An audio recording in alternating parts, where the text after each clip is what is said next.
ஓம் முருகா வெற்றிவேல் முருகா. வேலுண்டு வினையில்லை, மயிலுண்டு பயமில்லை. என் அன்பு தங்கமே, நீ அனுதினமும் ஒருவரை நினைத்து கண்ணீர் வடித்து கொண்டிருக்கின்றாய். என் மனதிற்குள் இருக்கும் வலிகளும் என்னுடைய மனதிற்குள் இருக்கும் காயங்களும் ஏமாற்றங்களும் இங்கு யாருக்குமே புரிவதில்லை என்று நீ நினைக்கின்றாய். ஆனால் தங்கமே, மற்றவர்களுக்குத்தான் உன் மனதை படிக்க தெரியாது. ஆனால் உன் அப்பா எனக்கு உன்னை பற்றி எல்லாமே தெரியும் என்று சொல்கின்றீர்களே, தெரிந்தும் எதற்காக இவ்வளவு அமைதியாக இருக்கின்றீர்கள்? உங்கள் பிள்ளை அழுவதை உங்களால் பார்த்து ரசிக்க முடிகின்றதா என்று கேட்கின்றாய். தங்கமே, அவ்வாறு இல்லை. நீ அழுவதை பார்த்து எனக்கும் மனசு கஷ்டமாகத்தான் இருக்கின்றது. ஆனாலும் வாழ்க்கையில் இன்பம் துன்பம் என இரண்டுமே கலந்துதான் இருக்கும். நீ விரும்பும் உறவை நினைத்து அழுது கொண்டிருக்கின்றாய்.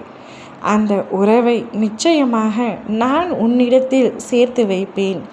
எது நடந்தாலும் அமைதியாக இரு. உன்னை விட்டு விலக வேண்டும் என்று இருந்த உறவை நீ வலுக்கட்டாயமாக பிடித்து இழுத்து அதை தக்க வைத்து கொள்வது என்றுமே ஒரு உண்மையான உறவாக பாசமாக இருக்காது. அன்பு என்பது இருவரிடத்திலும் இருக்க வேண்டும். உன்னுடைய உண்மையான உறவு இப்பொழுது சண்டைத்தான் போட்டுள்ளது. பிரிவு வந்துவிட்டது என்று நீ எண்ணாதே. உன்னுடைய உறவு நிச்சயமாக உன்னை விட்டு பிரிந்து செல்ல மாட்டார். அவரிடத்தில் உண்மை இருக்கின்றது. உன்னிடத்தில் அதைவிட அதிக அளவிற்கு அன்பும் நம்பிக்கையும் நேசமும் வைத்திருக்கின்றாய். அப்படி இருக்கையில் எப்படி உங்களை நான் பிரித்து வைப்பேன்?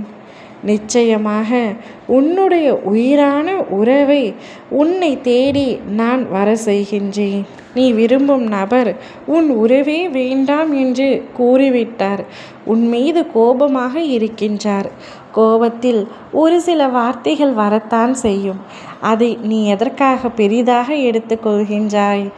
அவ்வாறு கூறியவர் தானாகவே உன்னை தேடி வரப்போகின்றார். அதற்கான வேலைகளை நான் ஆரம்பித்து விட்டேன். என் பிள்ளை அழுவதை என்னால் பார்க்க முடியவில்லை. நீ வேண்டாம், உன் உறவு வேண்டாம், உன்னுடைய அன்பு நேசம் பாசம் என எதுவுமே எனக்கு வேண்டாம் என்று உன்னை தூக்கி எறிந்து சென்றுவிட்ட உன்னுடைய உயிரான உறவு உன்னை தேடி வரப்போகின்றது தங்கமே. இன்னும் ஓரிரு தினங்களே உள்ளன. அவராகவே உன்னை தேடி வந்து உன்னிடத்தில் பேச போகின்றார். கோபத்தில் ஒரு சில வார்த்தைகளை அதிகமாக பேசிவிட்டேன், என்னை மன்னித்துவிடு என்று உன்னிடத்தில் மன்னிப்பு கேட்கப் போகின்றார். அப்பொழுது நான் சொன்ன அனைத்துமே நடந்துவிட்டது என்ற உண்மை உனக்கு புரிந்து என்னை பார்த்து என்னிடம் வந்து கண்ணீர் வடிக்கப் போகின்றாய் சந்தோஷத்தில். இவையாவும் இன்னும் ஓரிரு தினங்களில் நடைபெறவிருக்கின்றது தங்கமே. அதுவரை சற்று பொறுமையாக காத்திரு. மனதை போட்டு உழப்பிக் கொள்ளாதே. ஓம் முருகா வெற்றிவேல் முருகா.